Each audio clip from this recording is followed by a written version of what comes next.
Good evening, everyone. You are watching tonight's Primetime Bulletin, and I'm your host, Ishani Chattoraj, with the top stories from Odisha across India and around the world. Let's begin with the biggest developments making headlines this evening. The ongoing fuel crisis in Odisha has now started impacting public life in a major way. Around 2,000 private buses across the state have reportedly remained off the roads due to shortages of petrol and diesel. Bus operators say the lack of fuel supply has disrupted regular services, leaving thousands of commuters stranded in several districts. Long queues continued outside fuel stations in Bhubaneswar, Bhadrak, Keonjhar and other areas as panic buying and supply disruptions worsened the situation. Several petrol pumps reportedly ran dry during peak hours, adding to public inconvenience. As the crisis deepens, the Odisha government is considering emergency measures to reduce fuel consumption. Chief Secretary Anu Garg indicated that restrictions on the use of petrol and diesel may soon be implemented. Sources suggest the government is planning to reduce the movement of official vehicles, encourage mandatory use of public transport among departments and introduce fuel conservation mechanism until supply stabilizes. Responding to Prime Minister Narendra Modi's nationwide appeal for fuel conservation, Odisha Chief Minister Mohan Charan Majhi and several ministers have already started downsizing the official convoys. Revenue Minister Suresh Pujari stated that the Prime Minister's message should not remain symbolic and must be followed collectively by both the administration and the public during the present situation. Meanwhile, Prime Minister Narendra Modi is likely to visit Odisha soon as the BJP government in the state prepares to complete 2 years in office. The state government has reportedly invited the Prime Minister to participate in anniversary celebrations, highlighting achievements made under BJP rule since forming the government in Odisha. In a unique social story from Odisha's Keonjhar district, a bride challenged age-old wedding traditions by arriving at the groom's house with a barat in what locals are calling a reverse wedding. The marriage was conducted with traditional Vedic rituals, but after the ceremony, the groom was taken to the bride's parental home instead of the customary bridal of the bride. The unusual ceremony has generated widespread discussion on social media, with many praising the family for promoting gender equality while respecting the cultural customs. In another major development from Odisha, allegations of a nexus between police personnel and ganja smugglers in Bargarh district have triggered strict developmental action. The controversy emerged after authorities seized more than 19 quintals of ganja from the Jharband region. Preliminary investigations reportedly pointed towards possible involvement of protection from certain police officials, leading to suspensions and intensified inquiries within the department. The Odisha Crime Branch has also made significant progress in the sensational murder case of GRP Constable Soumya Ranjan Swain. The main accused connected to the murder near the Bhingarpur Kaja area under Balyanta police limits was arrested on Thursday.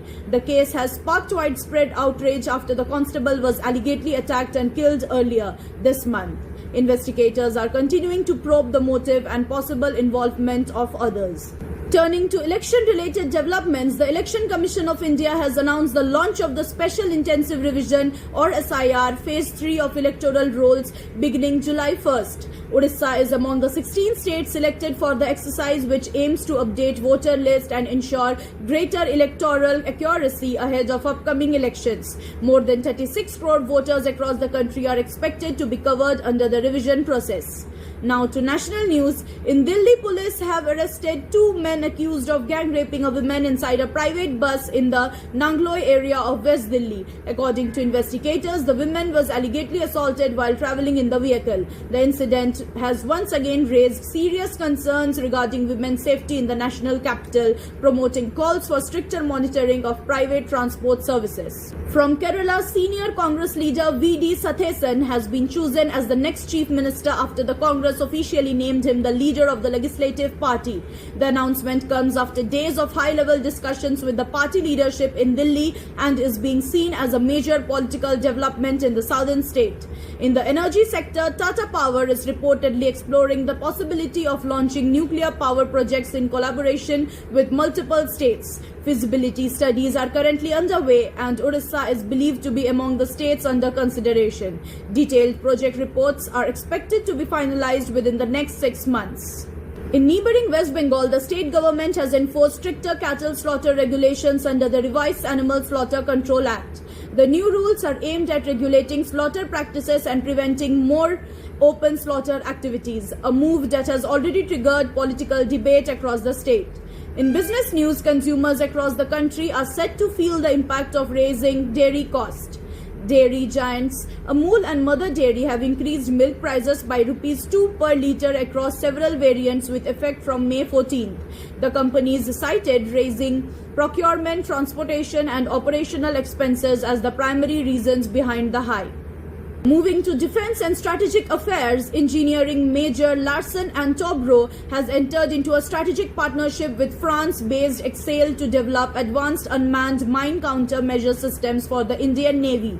The collaboration is expected to strengthen India's maritime defense preparedness and support indigenous defense manufacturing initiatives. Now to sports. Young cricketer sensation Vaibhav Suryavanshi has been selected for the India A squad after impressing selectors with his outstanding IPL performances for the Rajasthan Royals. The youngster will participate in limited over matches against Sri Lanka before selectors announce the squad for the upcoming multi-day fixtures in the Galley. Finally, from the entertainment world, actor and politician Vijay has reportedly asked producer Venkat K. Narayana to return from Cannes as discussions intensify regarding the delayed release of the film Jana Nayagan. Fans are eagerly waiting clarity on the project, which has faced repeated postponements. That's all for now. Stay with us for more breaking updates, detailed reports and special coverages. Thank you for watching Odisha Day News and have a good day.